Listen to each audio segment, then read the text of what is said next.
Hello, YouTube. Hello, hello. Hello, and welcome to round 4 of the Scrabble Players Championship in Baltimore, Maryland. Um, yeah, so this round I was playing Joey Krafchick, who was one of the favorites to win the entire thing, and ended up placing third. Um, he ended up placing third in, I think, the just out of the finals. In the result of this tournament. And I had played him at the previous tournament, and it was a really tough game. I lost by a lot. He tripled for 185. I think I made some slight inaccuracies, but nothing really seemed to jump out at me as a mistake, except when he had already tripled for 200 points. But anyways, I was hoping to get a better game this time. And Joey's first move of next is on the board already. And I wanted to discuss this move with you guys because um, there are very good reasons that Joey has for the plays he makes. This is a very clear example of where his strategy deviates from what seems to be standard um, the standard like opening theory and strategic understanding that most experts, top experts, share. So we always talk about how the most important thing on the first move is to try not to expose the double letter scores next to vowels. And that goes for when you have plays that there are different placements of said play that do not place vowels next to double letter scores. Um, However, there are exceptions to this rule. Notably, an X is almost as bad as a vowel. It's worse than a U, I would say, when you put it next to a double letter score because, like, pretty much all vowels use the X. So AX, EX, OX, XI, XU. So any play, if Joey had played next here, for example, let's put it vertically because Joey opens vertically. Um, any play overlapping the X is going to score 4 points and 8 points, 12 points. You're already getting 12 points for the overlap. Whereas with a U, it's kind of hard to score. Like there are only a few constants that score big with the U. So an X is actually more dangerous next to a double letter score than a U.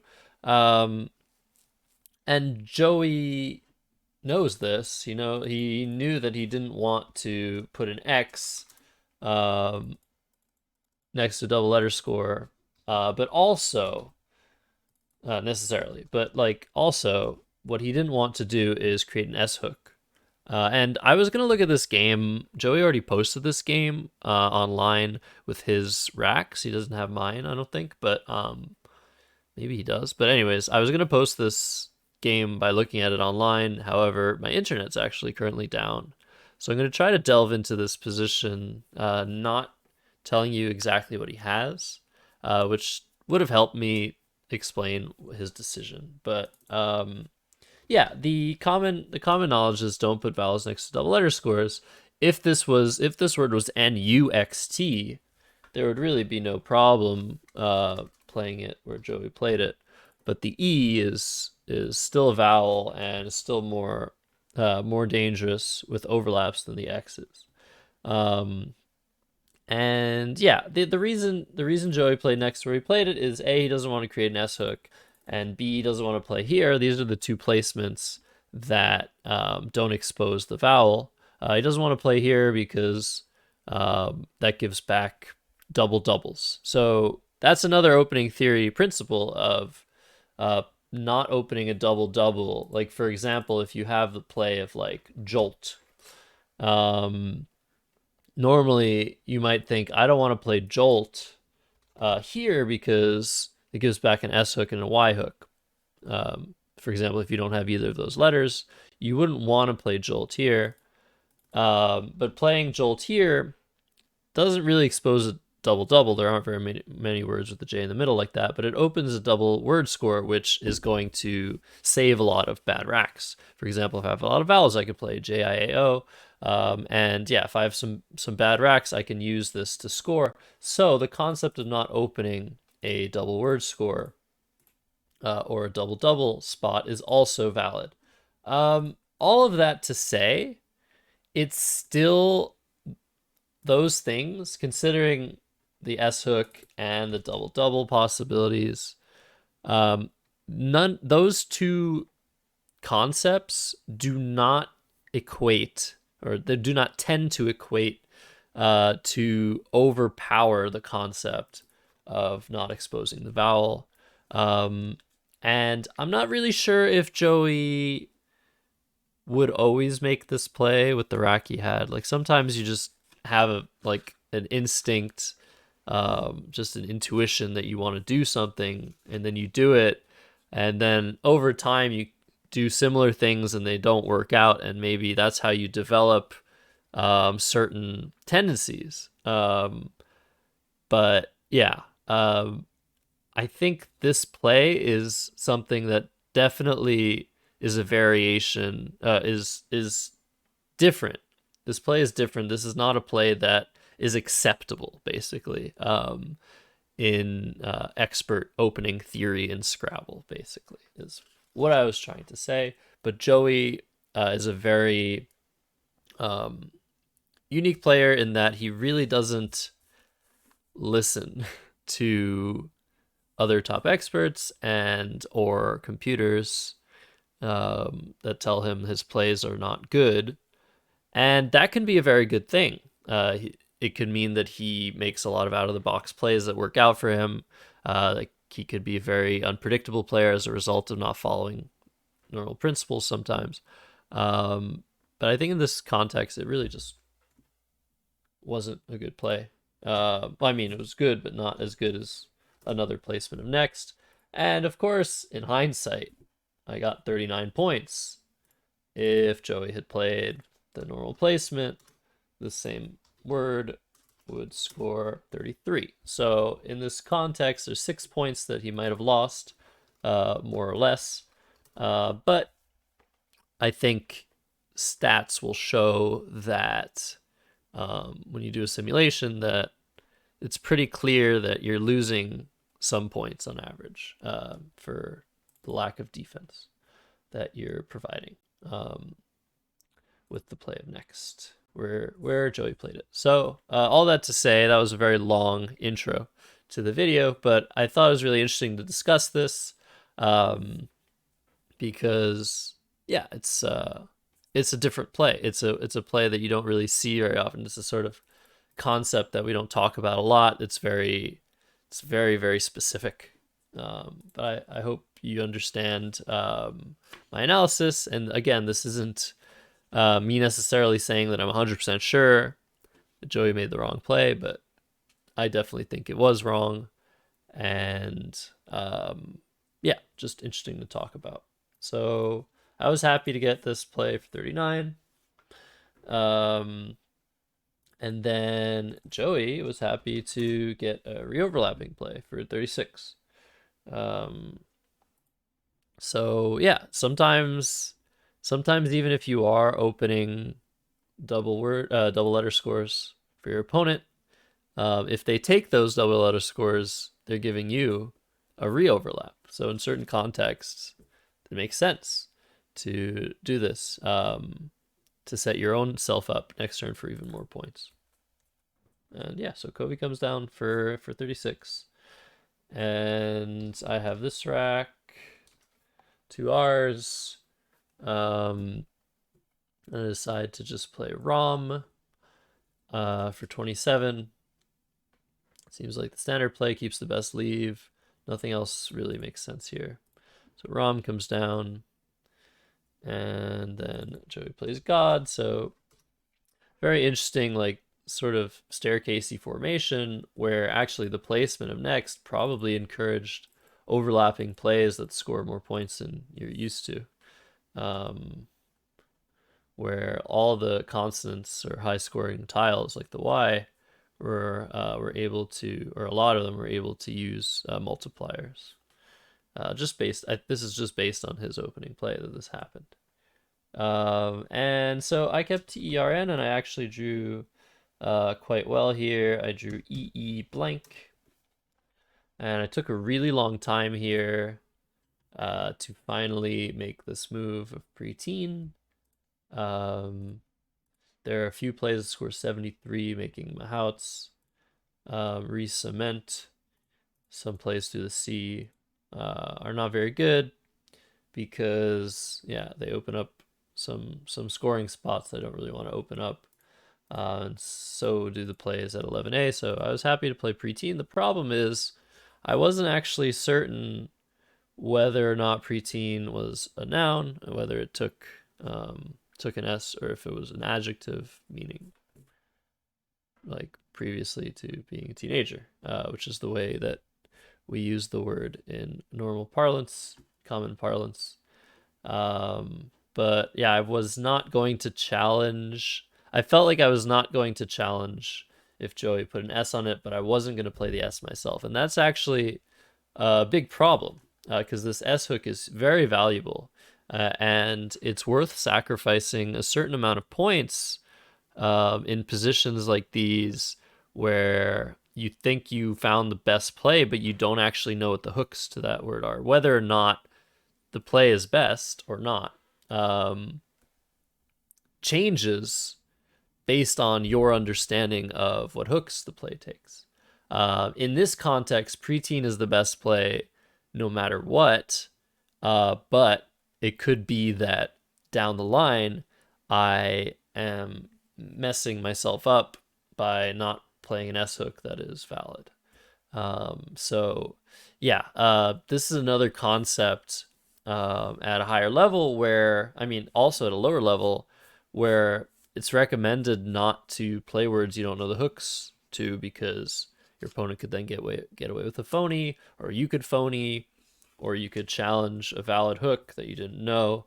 So I knew that preteen was the best play, but not by much after I included the uncertainty metric. And sometimes that uncertainty metric can be a lot bigger, where you'll prefer to over time make a play that sacrifices a lot over the play you made. So let's say if this play of retines is something like 7 points worse than preteen based on position and score and all those factors, you have to then quantify the uncertainty metric. How much is that? Like if it's going to cost me 7 points to not be certain of a hook on average, then I have to play something else. So yeah, again, rambling about some concepts, but I thought maybe it'd be interesting to some of you. Hopefully it is. So I play preteen. Joey plays fourth, and I have this rack, and I have the play of weenie, which I missed. Then there's the play of unwit, and there's the play of elway, and there's the play of win. The play of win is the play that I made, and this actually could be another mistake, but not an actual like mistake in terms of what's the optimal play. Once again, the best play for me might be a different best play for someone else based on my limited knowledge of the dictionary. So I could think that the play of Loué, even if it is a worse play than win, which it's hard to even say if it is, it probably isn't, is a better play for sure than win in this position because of my uncertainty of the preteen hook. And by playing Loué, it's a lot less likely that I'm going to be hit hard with an S hook or need to play the S hook myself. So this reduces a lot of uncertainty metric and sort of compensates for my for my lack of certainty. So the best play is Weenie, no matter what. It's 26 points, and it leaves LU, which really sucks, but LU is better than LU plus 2 vowels.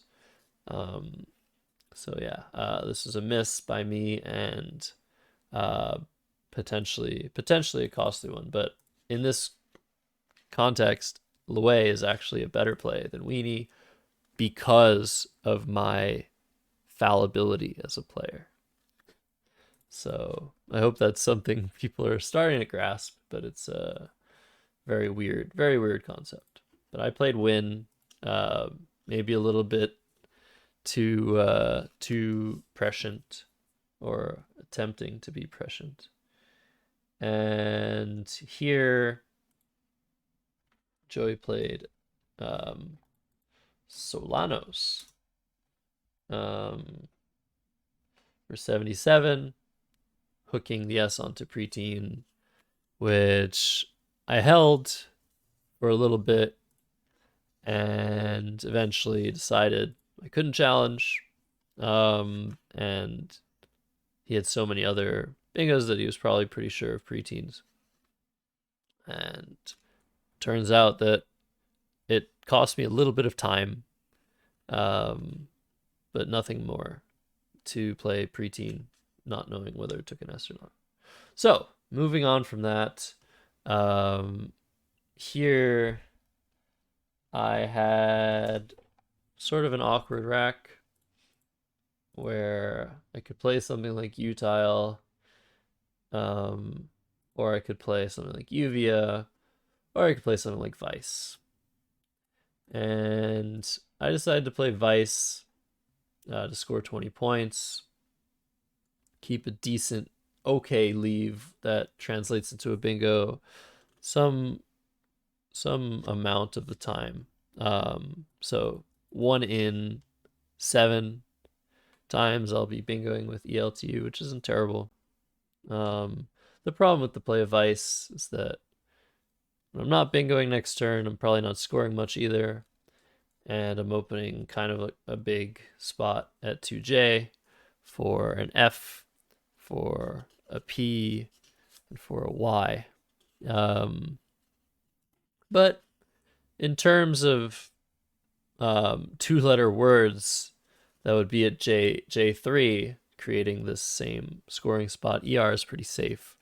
For example, if this was EN, a B, a D, an F, a G, a K, a P, a W, a Y, a Z would all go there. So you get the point. This wasn't that big of a deal. Of course, it still is an important factor to consider. But yeah, something like Utile could be okay as well. So I played Vice, and Joey played Jibs. Pretty much responding very nicely to my play and blocking the S, which was the biggest threat to his lead from his perspective. And here I drew A, and I had the word unbail for 26, but this play is extremely dangerous. Opening pretty much the worst position of a triple possible. An E in 7th position is the absolute most dangerous opening of a triple.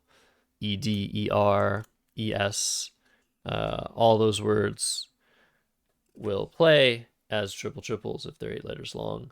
And not only that, all of the short words that score massively at like O12, for example, using the multiplier, will be pretty easy. So if I run a simulation, unbail is probably not going to do so amazingly, given the huge increase in opponent's score.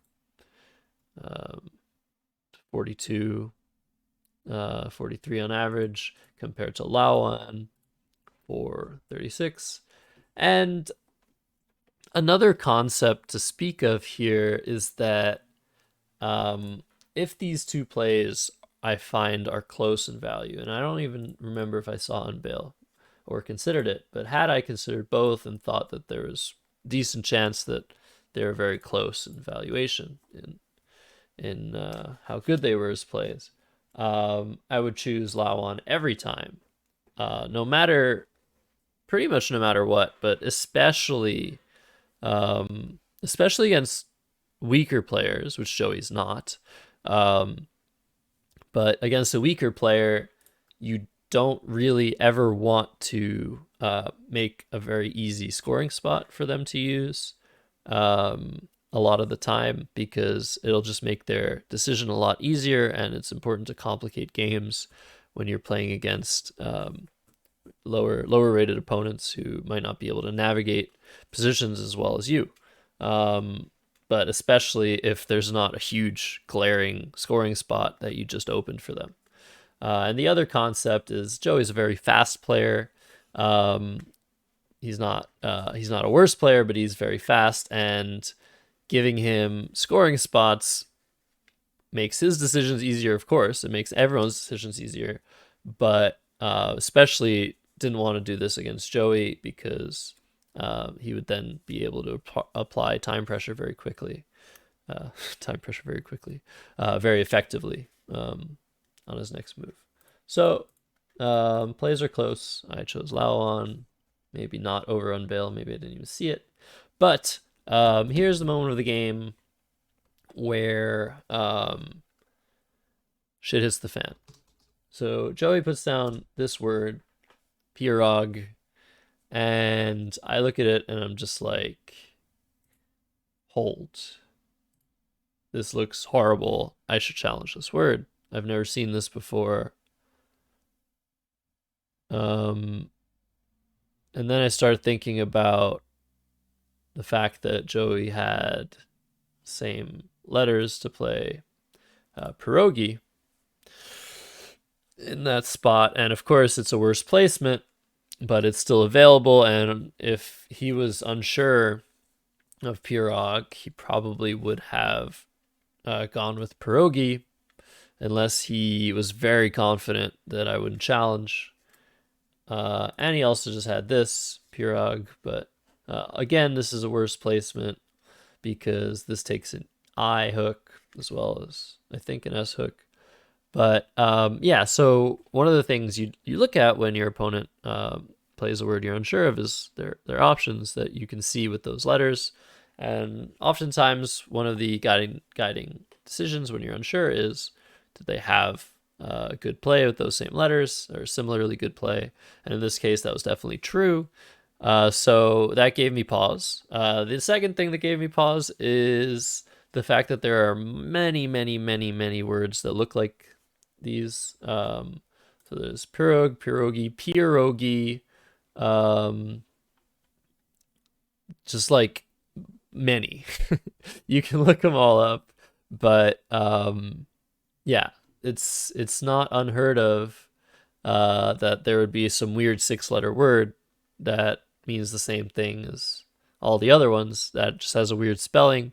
There are certain spellings of pierogi or pirog that actually do not take an S. So I was almost certain that Pierogs was not a word, but that didn't mean that Pierog wasn't a word.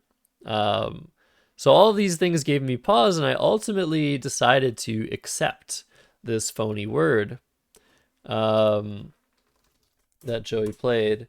And of course, this was quite regrettable because this is a huge swing and it's not a word. So Joey actually phonies me, and I actually, if I had a really good play here, for example, I would be less prone to challenging, but I didn't, and he could very well have a big play here next turn.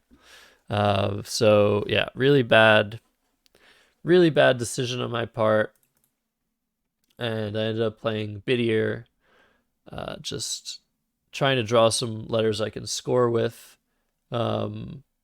Like for example, I definitely wanted to draw an S here. Of course, I want to draw an A for the Aper spot, or also for this spot. But yeah, I didn't like any of the letters I had, and figured that going for an S was good because the slit hook is going to be there until someone uses it, most likely, unless someone plays like swine pox or something. And yeah, basically, I didn't see a better option that kept like ERT or EIRT. For example, tibia, just, I don't know, tibia might be okay in this position.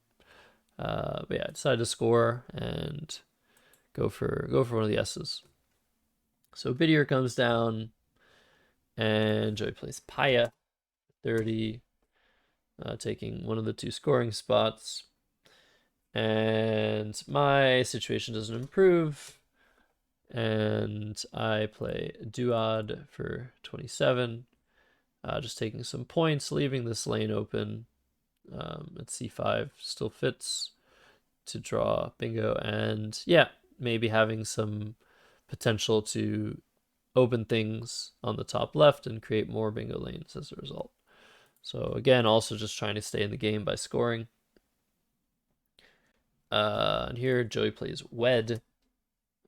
So he wasn't able to use the scoring spot to its highest potential, but he blocks it very well. There's no SG words that could potentially still play after this. So it's a good play.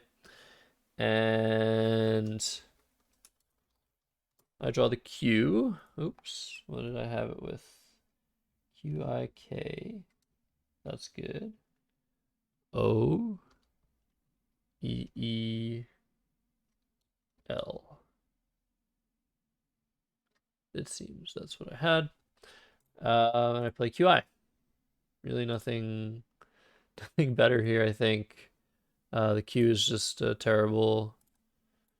I did consider playing Keen and maybe trying to draw the last U to get a huge play at B10, but I didn't think that would work very often. But yeah, I mean, playing QI doesn't really do me much anyway. So it's actually possible. Wow, Quackle's hating my play, despising it. So Quackle thinks that this play is way too slow, that I have no chance of bingoing next turn with my leave. That's pretty crazy. And yeah, like if I keep the Q, I actually can bingo sometimes. So yeah, okay, this was actually a mistake. I mean, I have to believe the computer here that just playing off the Q, which is 95% of the time what you have to do. I was just wrong here that I needed to wait. Toe-like, I mean, what's the point? What do I even draw into? Fiqueus? Kaid, I guess. Yeah, I guess I could draw into some Q plays next turn that'll leave me in better position than just playing QI off now. I really didn't think I had time, but Quackle's telling me I do have time to keep the Q one turn and make something happen next turn. So toe-like, okay. Very interesting. So this is another mistake. Yeah, tough game, but no excuses. Gotta play better. So Joey plays Zag, just dropping the Z, and um, and here I'm just in big trouble. What is it that I played? Oh yeah, I remember now. Leak IOR. I had or like is that possible? Or was it FOR? Let me go back and see. Yeah, I must have had this R. So yeah, in this position I played leak. And my logic here was kind of weird.